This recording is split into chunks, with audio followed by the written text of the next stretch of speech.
जदि आपणकर भी डेलीवरी यही शीत दिन में हबार अच्छी कि आपड़ जदि चाहूँगी आपणकर नॉर्मल डेलीवरी हो ताहेले आपको एमती कौ सब खाइबा को बंद करने को पड़ो जहाँफल आपणकर यही जो शीत दिन में जो डेलीवरी हबार अच्छी से बहुत सहजरे हो पार और नॉर्मल डेलीवरी आपणकर बहुत भलसे हो पार। जदि आप यही सब खाइबा को जदि बंद न करेंगे एबेठू ताहेले सेटा नॉर्मल डेलीवरी न होइकी सी सेक्शन मध्य हो पारे। तो चलतु देखा से सब खाइबा कौन। नमस्कार सोनमरे टिप्स चैनल को आपको बहुत बहुत स्वागत। चलतु रेन करके आज वीडियो को आरंभ करवा।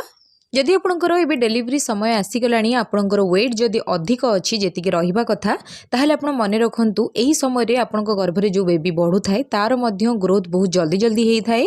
तो से लगे आपण जदि घी खाऊँगी ताहले घी खाइबा आपण एबेठू बंद कर दिंतु नहेले आपणकर ओभरवेट हो आपणकर बेबीर ओभरवेट हो जहाँफल आपणकर नॉर्मल डेलीवरी हो पारबनी और डॉक्टर आपको सी सेक्शन करने कहे।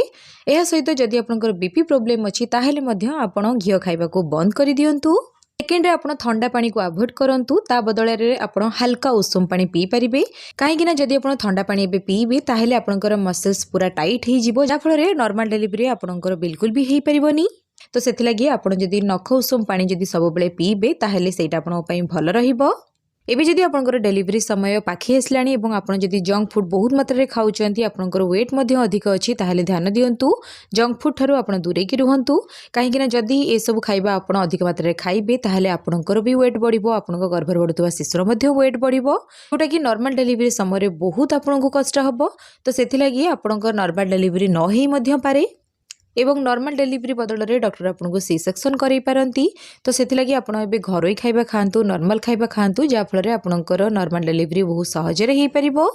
आ गोटे कथा आप मन रखिए यही समय आप चा कॉफी जिते कम मात्रा पीबे से आपते भल। जदि आपंकर बहुत अभ्यास अच्छी ताहले आप सकाळे हो कि संध्या टाइम रे आप गोटे कप ना अधा कप आप चा कि कॉफी पी पारे किंतु ताठू अधिक आप बिल्कुल पिंतुनि कहीं चा और कॉफी रे कैफीन अच्छी जोटा कि आपंपाई बहुत क्षतिकारक। चा एवं कॉफी आमको किसी भी विटामिन सेमती देई न थाए।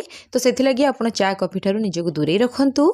इस समय आप अधिक मीठा बिल्कुल भी खातुनी कहीं डेलीवरी समय डायबिटीज हबार बहुत संभावना थाए एवं लास्ट टाइम जदि आपन पाखरे डायबिटीज प्रोब्लेम देखा मिलिबो ताहेले आपनकर नॉर्मल डेलीवरी बिल्कुल भी हो पारबनी। ता बदल में डॉक्टर आपको सिजेरियन करेबे एवं डेलीवरी समय बहुत रिस्क थाए। तो से लगी आपन टिके केयरफुल रुहंतु एवं मीठा खाइबा पाखरु निजको दूरे रखंतु। जदि बहुत इच्छा होची ताहेले आपन अल्प खाई परिबे किंतु अधिक मात्रा रे आपन बिल्कुल भी खातुनी।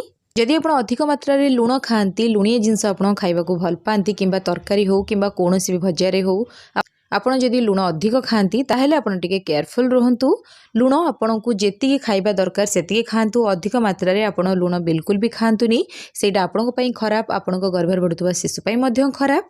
तो जो सब कथा मु आपको आज कहली से सब कथा को आप निश्चित भाव में फॉलो करंतु। जदि आपनकर एही शीत दिन में डेलीवरी हबार अछि एवं आपन जदि चाहूचंती कि आपनकर नॉर्मल डेलीवरी हो बोली यह छड़ा आपनकर नॉर्मल रे हो कि सी सेक्शन में हो ए सब कथा जड़े गर्भवती महिला मानिबा बहुत आवश्यक। तो आप सब कथा को निश्चित भाव में फॉलो करंतु।